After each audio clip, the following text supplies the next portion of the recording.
Togo, grâce présidentielle décidée du bout des lèvres pour tromper l'opinion internationale, publié le 8 novembre 2022 par Miadjo. Il vaut mieux 10 criminels en liberté qu'un seul innocent en prison. Alexis Aubank. L'information inattendue tombe jeudi dernier dans la soirée sur les réseaux sociaux. Une grâce présidentielle serait accordée à des prisonniers qui pourraient immédiatement quitter les différentes maisons d'arrêt sur toute l'étendue du territoire togolais où ils purgeaient leur peine. Qui au Togo aujourd'hui ne sursauterait pas en entendant le mot prisonnier, tant le drame des prisonniers, surtout politique, est presque chaque jour thématisé par les médias privés togolais. C'est pourquoi, en parcourant un tel décret présidentiel signé depuis le 31 octobre 2022, l'on ne pouvait pas ne pas penser à ces détenus politiques, dont beaucoup croupissent depuis plusieurs années, dont certains sont malades, et qui pourraient enfin retrouver la liberté et leurs familles. Effectivement, une liste de 364 supposés prisonniers ayant bénéficié du bon vouloir de Faure Gnassingbé pour recouvrer la liberté saute aux yeux dès qu'on ouvre le PDF contenant le décret présidentiel.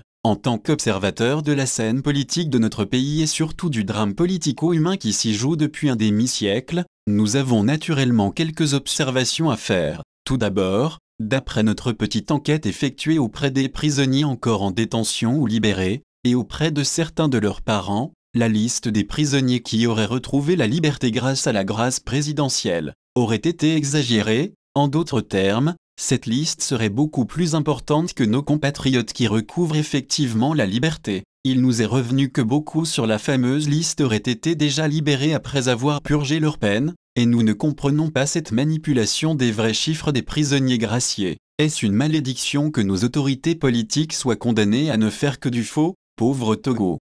On court derrière les sommets ou conférences internationales, on s'invite dans les crises et conflits pour s'autoproclamer médiateur, on proclame qu'on est un pays de paix. Des artifices savamment orchestrés pour s'attirer le regard compatissant de la communauté internationale. Le Togo a organisé du 27 au 29 octobre 2022 à Lomé la 3e édition du Forum de la CEDEAO sur l'éducation à la culture de la paix à travers le dialogue intra- et interreligieux. À la suite de ce folklore dont on aurait pu se passer, Lomé a été consacrée, capitale de la paix, de la médiation, du dialogue et de la tolérance. Voilà ce qu'écrivait le directeur de publication du quotidien Liberté numéro 3729 de lundi 31 octobre 2022 dans son éditorial. Quelques jours après cet événement de Lomé où notre pays fut loué et auréolé pour son supposé sens du dialogue, de la médiation et de la tolérance par d'autres pays membres de la CEDEAO, dont le sens de la responsabilité laisse également à désirer. On sort un décret pour soi-disant accorder la grâce présidentielle à des prisonniers composés de petits délinquants,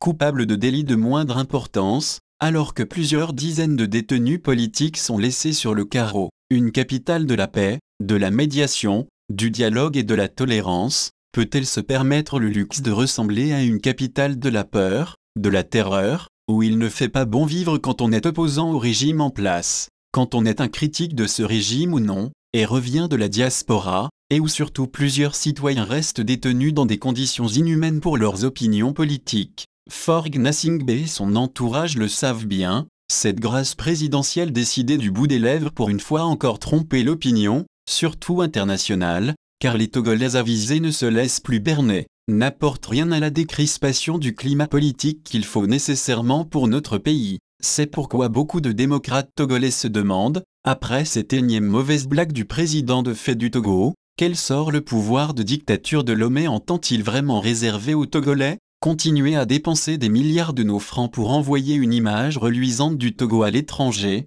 tout en continuant à jouer au tonton Macoute à l'intérieur en terrorisant et en maintenant sa population en esclavage, est-ce vraiment le programme de gouvernement qui vaille pour le régime Gnassingbé? Nous ne le dirons jamais assez, si le régime togolais, malgré son impopularité, malgré les multiples dénonciations de violations des droits de l'homme faits d'assassinats, d'arrestations arbitraires, de tortures, malgré les nombreux scandales liés à la corruption et au nombreux détournements de fonds publics, impliquant de hautes personnalités au sommet de l'État, continue à s'entêter en faisant comme si tout allait bien au Togo. Alors que notre pays est le plus malade sur tous les plans de la sous-région, c'est en partie dû à la démission totale de nos opposants. Où sont-ils, tous ces responsables des partis politiques membres de l'ex-C14? Si nous connaissons la situation des uns et des autres dont le sort est lié à leur degré de persécution par le régime, nous ne pouvons pas comprendre cette léthargie, voire cette indifférence de ceux qui avaient pris sur eux de parler au nom des populations togolaises, et dont la plupart sont libres de leurs mouvements. Et c'était pourquoi, sans être méchants envers qui que ce soit, nous nous étions demandé dans une sortie précédente, si la décentralisation à la togolaise, avec l'acquisition des mairies par certains leaders de l'opposition, était pour eux une fin en soi, ce que nous ne croyons pas, comme d'ailleurs nous ne croyons pas que d'éventuelles élections à l'avenir, quelles qu'elles soient une solution à la libération du Togo. Samari, Tchadjobo, Allemagne.